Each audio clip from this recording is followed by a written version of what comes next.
उनका नाम लेकर के बंद कर रहा हूं। जय भीम। माननीय अध्यक्ष महोदय जी, माननीय अध्यक्ष महोदय जी, अभी जो मैंने बात सुनी है, जो कही गई थी कि आरक्षण पड़ा, हमारी सरकार ने आरक्षण पड़ा भी है, उसको लागू भी किया, मगर कांग्रेस को आरक्षण की बात की गई है कि दो बार आरक्षण दिया कैसे जाता है? आरक्षण किसको दिया जाता है?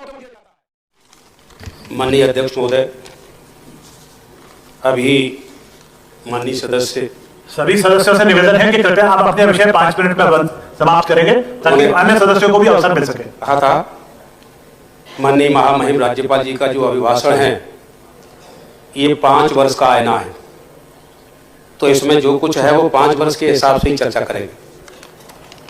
चर्चा के लिए बहुत समय मिलेगा अभी। जी जी, और सत्र आएगा, बजट सत्र आएगा, आपको बहुत अवसर मिलेंगे। जी, अभिभाषण जब हो रहा था राज्यपाल महोदय का, अगर उस वक्त आंख बंद कर लेते तो लग रहा था कि हम लोकसभा दिल्ली में बैठे हैं। और मैं उसका टाइम का और नंबरिंग किस तरह से नाम लिए गए हैं, पीएम रिपीट हुआ है 50 बार से ज्यादा, सीएम 15 बार, ओबीसी का रिपीट हुआ है सिर्फ 1 बार, रिपीट हुआ ही नहीं। ओबीसी नई बात ही है, नई बात है, शांत रहिए, समय मेरा खराब होगा, आपका ही होगा। ओबीसी अन्य पिछड़ा वर्ग को 1 बार बोला गया है, शेड्यूल कास्ट का नाम 1 बार बोला गया है, माइनॉरिटी का नाम 1 बार बोला गया है, महात्मा गांधी जी 1-2 बार, और बाबा साहेब डॉक्टर आंबेडकर 1 बार। बाबा साहेब डॉक्टर आंबेडकर की चर्चा यहां कई बार हो चुकी, हमने फोटो लगाए, हमने चित्र लगाए। बाबा साहेब आंबेडकर के फोटो के साथ साथ संविधान को भी देख लीजिए, उनके हाथ में लिखा हुआ है। संविधान को पढ़ाने की अध्यक्ष महोदय कि आरक्षण के ऊपर जब भी चर्चा करते हैं, संविधान पर चर्चा करते हैं, एक बार आरक्षण को समझ लें पहले संविधान के नजरिए से, और अपने माननीय सदस्यों से आप कहें कि संविधान भी रखें और पढ़ें, क्योंकि आरक्षण कोई भीख नहीं है। आरक्षण की जो पृष्ठभूमि है उसको पढ़ करके चर्चा करें, फोटो लगाने से ही पेट नहीं भरेगा।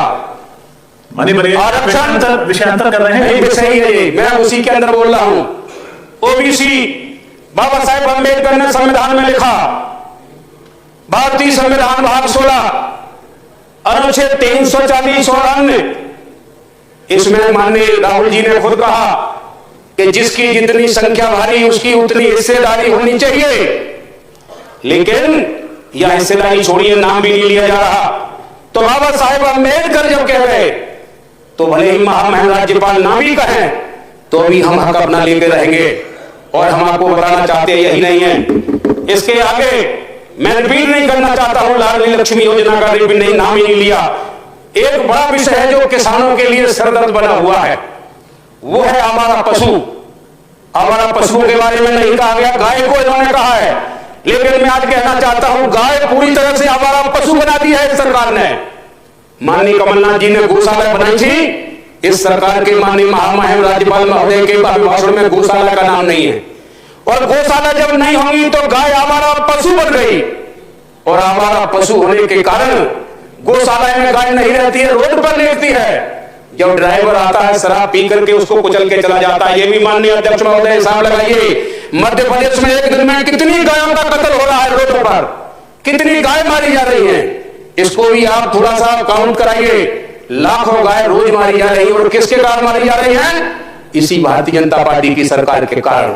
और मैं आपसे कहना चाहूंगा यही नहीं है, ध्वनि विस्तार केंद्र पर रोक के हम पक्षधर हैं, मैं ये कहूंगा, क्योंकि ध्वनि प्रदूषण पर रोक लगनी चाहिए।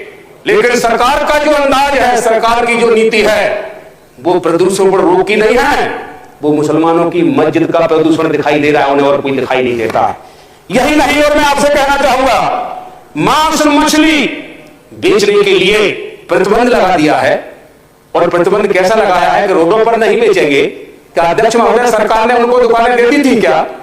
अगर मांस मछली बेचने वालों को, अंडा बेचने वालों को अगर दुकानें दे दी होती और फिर वो रोड पर अगर वो उस तरह से बेचते, तो आप ना सिर्फ बंद कराते बल्कि कार्रवाई भी कराते कि हमने दुकानें दी और दुकानों में ये नहीं बेच रहे हैं। और मैं आपसे कहना चाहूंगा, ये मांस मछली बेचने वाले कोई और नहीं, सरकार ने सोचा ये मुसलमान होंगे, नहीं, भोई और मछुआरों के पेट पर लात मार दी है। गरीब बेचता है अंडा, अंडे से 2 का काम चलता है। जो सुबह से भूखा है उसको 2 अंडे मिल जाए, पूरे दिन का काम चल जाएगा। और बेचने वाले का भी काम चलता है। सरकार ने पेट पर लात मारी है और तमाम जातियां जो करोड़ों की संख्या में हैं, और करोड़ों की संख्या में जो जातियां हैं, मैं आपसे कहना चाहूंगा अध्यक्ष महोदय, उन जातियों के पेट पर लात मारी गई है। और इसमें सब गरीब लोग हैं, कमजोर लोग हैं, इसमें कोई धनवान नहीं है। और यही कहूंगा कि आगे विद्युत का मामला है, बोल सिंह जी समाप्त करेंगे। है ज्योति योजना, हो गए, बोल सिंह जी समाप्त करेंगे। एक लाइन रह गई, मैं उसको पढ़ करके आप बंद कर दूंगा। 100 यूनिट बिजली 100 रुपए का बिल दिया जा रहा है और 1 करोड़ 3 लाख उपभोक्ता प्रतिमाह इससे लाभ ले रहे हैं। ये सब झूठी योजना है। और मैं आपसे कहना चाहूंगा, जो भाषण देने वाले हैं कि घर घर हम खुशहाली पहुंचाएंगे, SC ST और माइनॉरिटी, और मैं आपसे कहूंगा पिछड़ा वर्ग, इनके भी इनकी जनसंख्या है इस देश में, संख्या में गिनना चाहता हूं 6743 जातियों के घरों में खुशहाली अगर आई है तो बाबा साहेब अम्बेडकर ने संविधान में आरक्षण नहीं दिया होता, न इनके चेहरों में चमक होती, न पेट में दाना होता। और उसी बाबा साहेब अम्बेडकर का नाम नहीं लिया गया है। मैं बाबा साहब का सम्मान करते हुए उनका नाम लेकर के बंद कर रहा हूं। जय भीम। धन्यवाद बोल सिंह जी। माननीय अध्यक्ष महोदय जी, माननीय अध्यक्ष महोदय जी, अभी जो मैंने बात सुनी है, जो कही गई थी कि आरक्षण पड़ा, हमारी सरकार ने आरक्षण पढ़ा भी है, उसको लागू भी किया, मगर कांग्रेस के नेतृत्व द्वारा की बात की गई है